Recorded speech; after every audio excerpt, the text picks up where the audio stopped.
If you're looking for an electric truck and you have at least $92,000 to spend, General Motors has not one, not two, but three different electric trucks to choose from. The newest of which is this, the GMC Sierra EV. This is the more efficient, more rational, more practical alternative to the Hummer truck.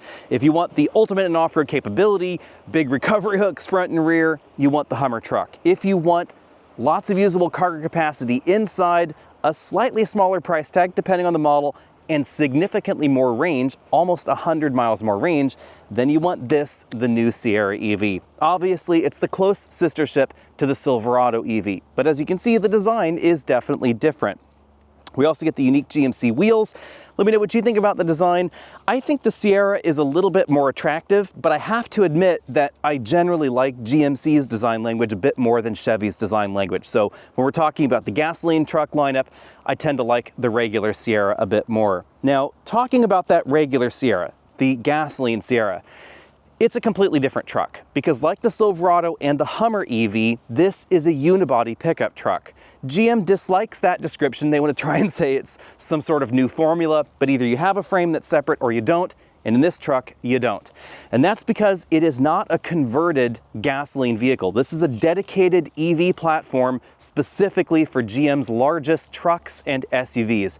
Basically, you're going to find a variant of this platform under the upcoming Cadillac Escalade IQ and upcoming future full-size three-row EVs.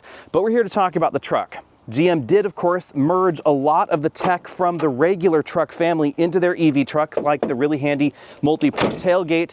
This lets you put longer items inside, and it flips and folds in a variety of different ways to give you steps, give you cargo holds, tie downs, etc. It's a really practical touch. We also have the same trailering tech we find in the regular Sierra, so multiple camera inputs back here for your trailer, for an interior camera, an exterior camera, 7-pin wiring harness, and up to 10,500 pounds of trailering ability. That's thanks to the 760 horsepower electric motors. That's the combined total between the front and the rear electric motor. That's another reason that you might want to get the Hummer EV. You want extra ground clearance, extra off-road capability, and an extra motor, because in the Hummer, you can get a 3-motor package that, at least for the moment, is not available on the Sierra EV. But the two vehicles share essentially the same battery pack, and it's a massive one. Usable capacity of around 205 kilowatt hours. It's located just about there. It actually starts just behind the doors, all the way to the bottom of the vehicle. It's a double stacked battery, very similar to the one that we find in the Cadillac Lyriq and the Blazer EV, except it's 2 of those battery packs stacked one on top of the other. That's what gives this 460 miles of driving range if we're talking about the big battery pack. There's also a smaller battery pack available that's still going to give you very healthy range. That one is seemingly 2 regular Blazer EV battery packs, again, double stacked. The reason they double stack them is that way they can charge faster. This is a 400/800 volt architecture EV. When you're parked idling like we are here or rolling down the road, the batteries are arranged in parallel format. So nominally it's a 400 volt EV. Remember that when we're talking about 400 or 800 volts, we're not talking exact numbers. The actual voltage of this battery pack is not exactly 400 volts. But when you pull into a DC fast charging station, well, most of them at any rate, it's actually going to uncouple the batteries, reconnect them in serial, which doubles the voltage and can give you that faster charging rate. According to GMC, 350 kilowatts is the max charging rate, and you'll find that at EA stations or the very, very select number of other 800 volt stations out there in North America. EVgo is another network, and of course the Tesla Supercharger network once we get the latest version of the V4 charging stations. That's why, of course, we don't charge at the maximum rate in a Cybertruck either at the moment. And speaking of charging, that happens right back here. Fun fact though, if you go to a CCS charge station, an Electrify America or EVgo station for instance, you can charge this and the Cybertruck at their maximum rate. Now, speaking of Cybertruck, this battery is significantly bigger than the Cybertruck's battery, and that's how we get to this range. That's important if you want to do any sort of trailering. Again, 10,500 pounds of towing capability, based on the Silverado and Hummer. We're not going to talk specifically about fuel economy in this one, but you can expect around 2 miles per kilowatt hour based on our experience there. Obviously, that is going to drop down if you have a trailer connected to the vehicle, but even if you ended up at around 1 mile per kilowatt hour, you'd still be getting 200 miles of real-world range. In our towing tests with the Lightning, the Rivian, and the Silverado EV, our box trailer or our flatbed trailer with 10,000 pounds in the back, very similar consumption numbers in those. You end up at about 1.5 miles per kilowatt hour. That means about 300 miles of towing range is theoretically possible in this. And that's the reason that we have the big battery pack and the reason you might want to accept the heavy curb weight of the Sierra or the Silverado EV. To compensate for that heavy curb weight, we have a number of touches here. If Travis comes in close, you'll notice we have an adaptive air suspension. Right now, it is near its parking height. It goes up for off-road mode, but it also helps cushion the ride because of that big battery pack, and it makes it easier to get in and out of the truck when you're parked. Now, speaking of access, I'll let Travis come in close. You'll notice that the sill height is actually very similar to a regular half-ton truck with the frame, because from here all the way to the bottom, we have that big battery pack. Now, there is a downside to the dedicated EV platform we have here, and that is, you'll notice the step here, this is not the same step that you'd find in a Silverado or a Sierra. And if we're talking about anything that mounts in or on the bed, it's not going to fit from a regular Silverado or Sierra either, because this bed's dimensions are definitely different. On the other hand, not only do we have that multi-pro tailgate, we also have a mid-gate, kind of like the Chevy Avalanche. Let's go ahead and take a look at that. This is really a cool touch because it lets you put nearly 11-foot items from the edge of that multi-pro tailgate into the vehicle to right there. It has a multi-stage latching mechanism here that is a little bit tricky to do on your own when someone is filming you, of course. If you want to see it in rapid operation, we have a separate video on the channel on that. You can dock the glass or not. You can do that. You can also take the glass out if you just want to drive down the road with the glass open, and then this whole hatch drops down, giving you that 11-foot span all the way from the back to the inside. This is one of the very few trucks in America where you can effectively, inside the vehicle, just grab a 10-foot sheet of plywood from Home Depot, not worry about strapping it down, and have it actually retained by the vehicle. You do that by flipping up this little widget on the multi-pro tailgate, and hey presto, you can stack up plywood in the back and have it retained by the back of that tailgate. This is a really cool and practical feature. Also, if you, for instance, wanted to go to IKEA, take a party of 3 there, and still get some flat pack furniture, you can also fold down just one side of this. If I move this out of the way and put the window back in, you can see the reverse of this process. It's pretty easy once you get the hang of it. And here, you can unfold just this 60% side here while you have that other passenger seat latched in place. So again, 3 people away for that IKEA party. Now keep in mind, you won't find the mid-gate in every version of GM's electric pickup truck. I kind of wish that feature was standard because it's really something that separates this from the competition. Also something that separates this from the competition, it's kind of pickup truck-like on the inside. And the Rivian R1T feels more like a luxury vehicle. It's also a mid-sized truck, so we get significantly less legroom. Also, you'll find significantly less legroom in something like a Cybertruck. The Cybertruck's dimensions are somewhere between worlds, somewhere between a mid-sized truck and a full-size truck. You'll really notice that when it comes to headroom in the back, it's limited by that angular design, and the couple distance in the vehicle, the distance from one seat to the other seat, it's not quite full-size truck either. This, on the other hand, definitely is. So the rear bench seat, legroom, headroom, etc. It's very, very similar to the regular Sierra EV.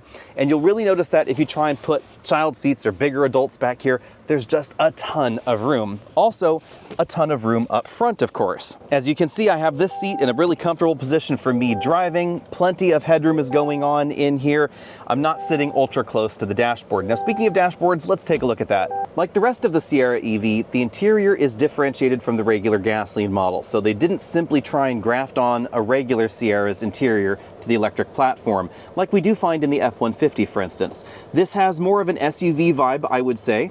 We have a typical pickup truck-like glove box below, which is to say it's on the small side. And that's one of the reasons that most half-ton trucks in America have a second glove compartment above, but we don't find one in here. Instead, we're in the Denali trim, so we find a lot of open pore real wood trim and a very linear theme to that air vent arrangement in the dashboard. Then of course we have the absolutely ginormous touchscreen right here in the middle of the dashboard. This thing is truly huge, and of course it supports almost full screen Google mapping. You can see that Google map is absolutely huge. Below that we have a lot of touch controls and some physical controls as well. So for instance, we have an auto mode for the air conditioning system. These are sort of piano key style controls, but a lot of the functions are in the software, including the headlight switch. Let's go ahead and pop it into the auto headlight mode there. Apps are going to be downloadable from the Google Play Store, and of course we have the Google Assistant standard. This is also where you would adjust things like the drive mode for off-road, tow haul, etc. You can adjust the one-pedal driving there, and of course you can engage the crab walk mode. There are some pretty cool animations all throughout the system, so of course we can't just engage crab walk, you have to have a little animation to show you what crab walk is up to. I have to admit, I would like a few more physical buttons, but mostly I would just love it if we had Apple CarPlay.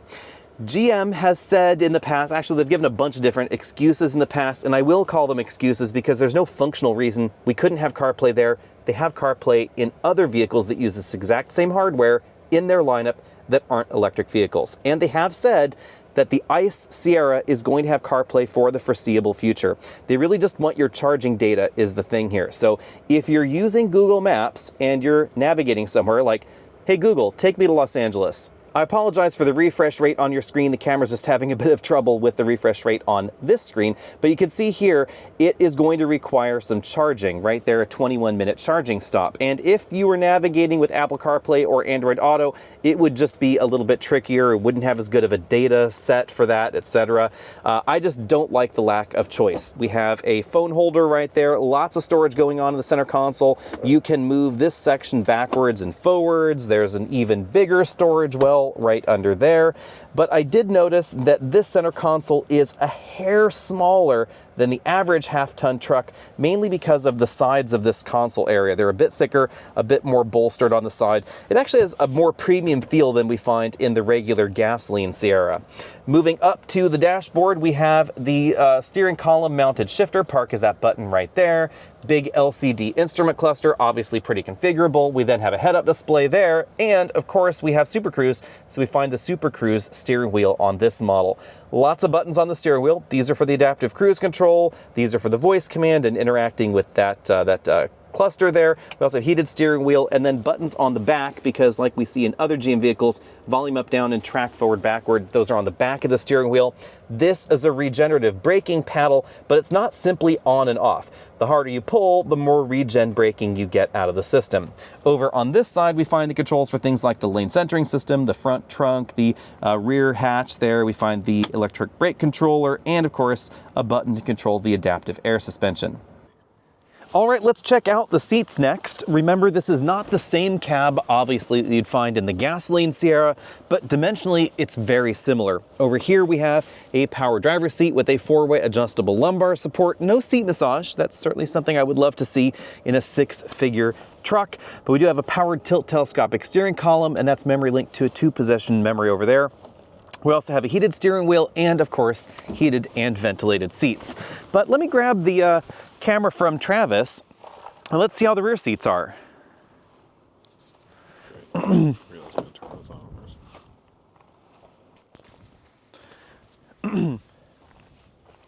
that good? Yep. Yeah.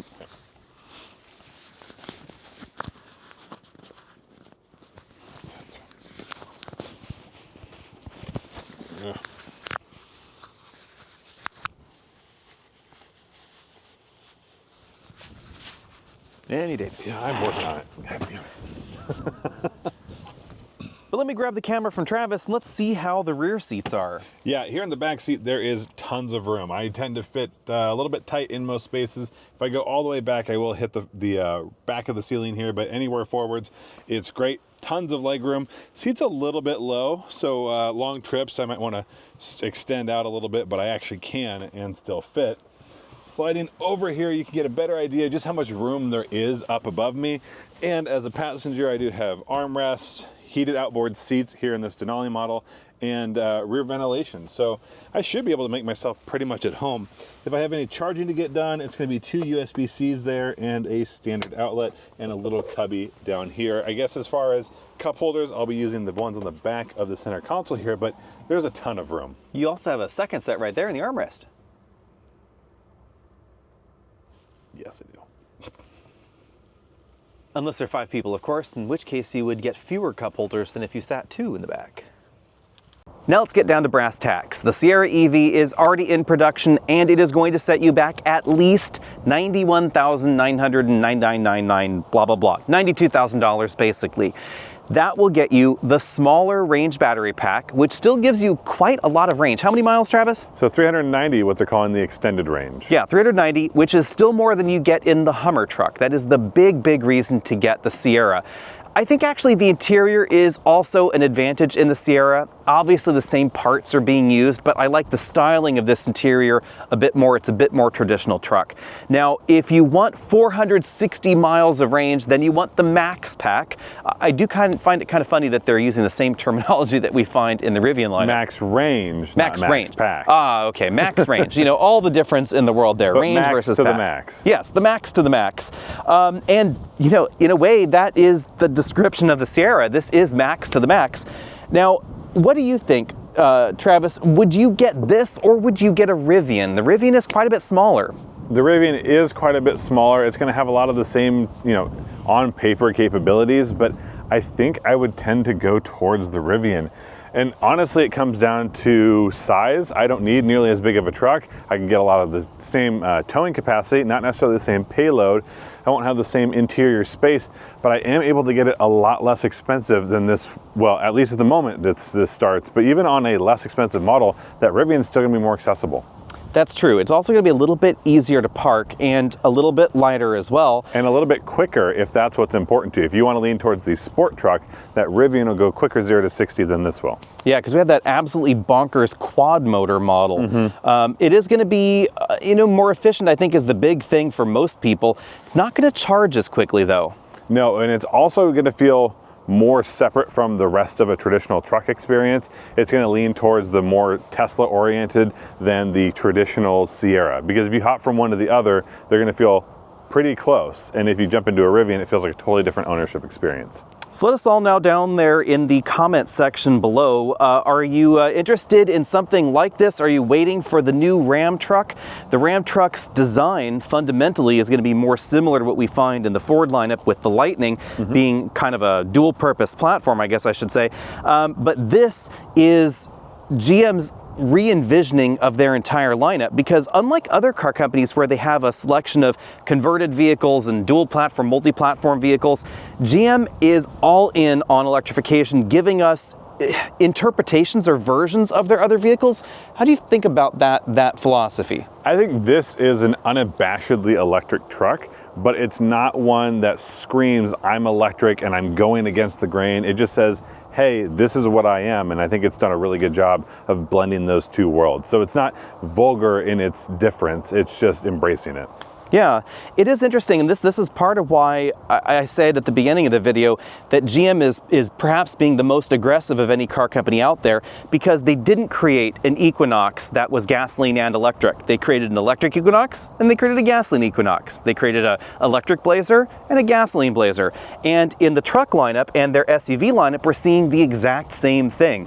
There is a brand new Sierra 1500 that's 100% electric, 100% gas as well. Totally different interpretations of what a pickup truck could be, should be, could be used for.